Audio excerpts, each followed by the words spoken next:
This is The Herd. Thanks so much for joining us. Ralph Lawler, legendary play-by-play voice of the LA Clippers, will join us. We'll ask him, has the culture really changed, or have they just said, hey, we got new guys, the culture's changed? Everybody says changing culture. That's kind of a narrative in college and professional sports. Ralph's going to join us momentarily here in The Herd. First, though, let's get to Ryan Music with the news. No. Turn on the news. This is the HerdLine News. Well, Doug, it looks like the Ryan Tannehill era in Miami may be coming to an end. The Miami Herald is reporting the Dolphins are prepared to move on from their quarterback because they are no longer going to owe him any more money. He is owed $19 million over the next 2 seasons, but according to the way the cap works, they can cut him, and it's no longer guaranteed money. So Ryan Tannehill era could be over in Miami. Yeah, I mean, look, he was hurt half of this year. I was actually there, the day they found out that he wasn't going to play against the Bears. And so some of this is about availability. I mean, look, if in totality, if you look at it, it's a pretty good story. Here's a guy who was a tight end in college his first couple years, became a quarterback, and then a first-round pick, and then a starter, actually threw for 4,000 yards, had a couple of decent seasons. But I just don't think he's good enough. I don't. And I don't think most people would argue with that. The problem is, once again, they're still looking for the next Marino. Puts them in a market for a quarterback when the obvious answer doesn't exist, whether it's in the NFL draft or via free agency. So do they become a landing spot for Nick Foles? Who else can they reach out to in terms of who will be available in the upcoming offseason? I think it's going to be fascinating because as much as you want to move on, you're okay moving on from Tannehill. He is a good leader. He is athletic. Guys do like him. Coaching staff is tied to him. He does know their system. I mean, he's better than Brock Osweiler, his backup. And not very hard to do that. No, but the problem becomes look, if you don't like him, who is out there who you like better? Teddy Bridgewater? Are you willing to go out and overpay for Teddy Bridgewater, who signed basically a $1 million deal with the Jets, then traded for a third-round draft pick as the insurance policy with the Saints? Is that your guy? There's just not a ton of options out there. Well, we'll see what the Miami quarterback position bears out over the next few months. Matt Patricia, former New England Patriot defensive coordinator, now head coach with the Detroit Lions, has a bit of an issue with punctuality. Several reporters in the Detroit area have called him out for being late. In fact, on Wednesday, his weekly news conference was pushed back 30 minutes from the original scheduled time. Then he was 15 minutes late after that rescheduled time.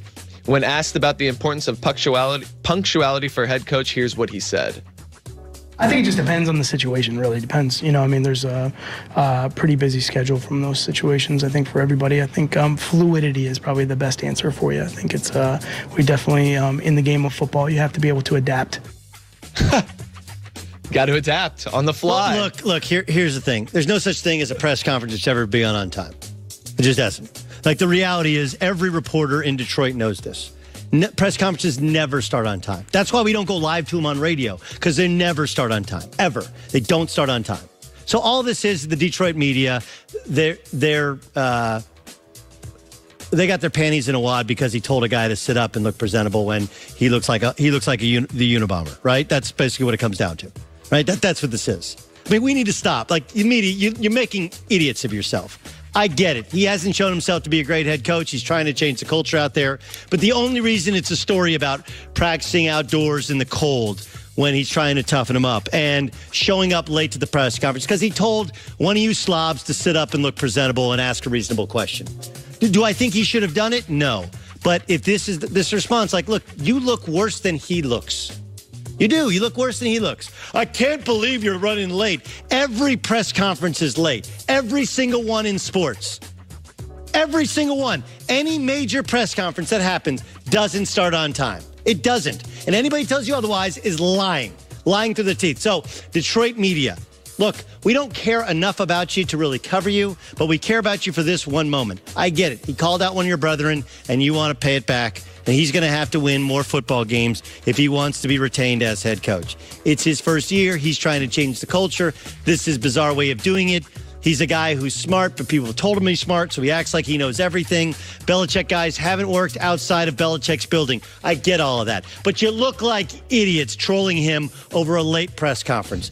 They're not sometimes. They're not most times. Press conferences are always late. They are always fluid. And that's just what you have to deal with in your job. Stop trolling a guy because he told you to stop looking like a slob and sit up and make yourself presentable.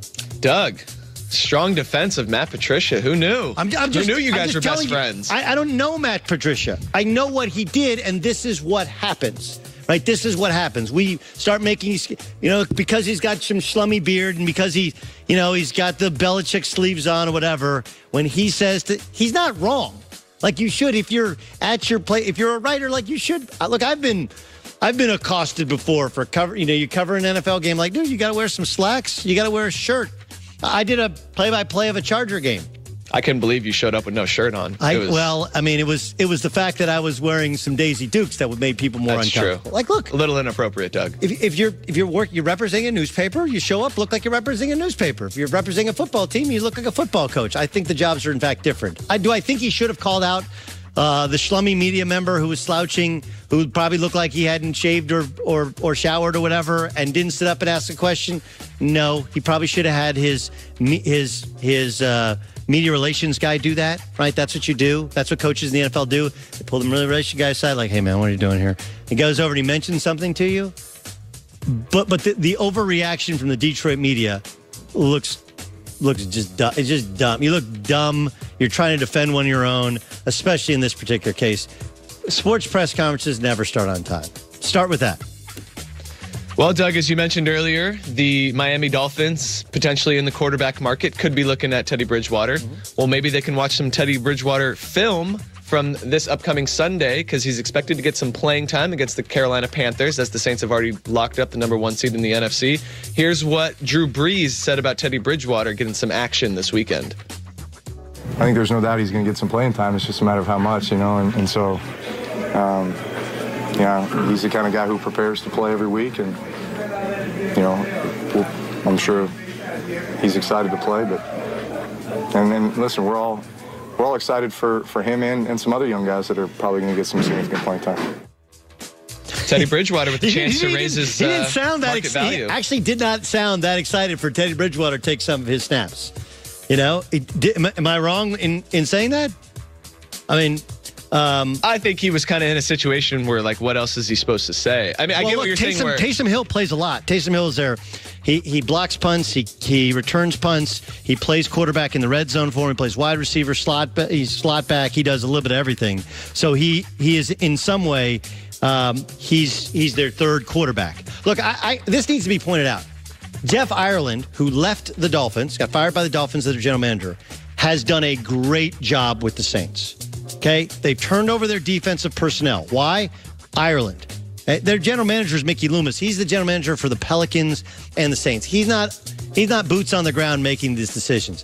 The acquisition of Taysom Hill, getting Teddy Bridgewater as an insurance policy to Drew Brees in his late 30s. Like, they've actually done a real Jeff Ireland, because of the question he asked to Des Bryant, and because they didn't ultimately achieve enough in Miami. Like, he's done a great job in player personnel, and having Teddy Bridgewater where they can, when he can personally drive up his own value in that offense, I think it's great to see here week 17. And another incredible comeback story coming off of that horrific knee injury suffered a couple of seasons ago, but with the Minnesota Vikings. That's the news. Well, that's the news. And thanks for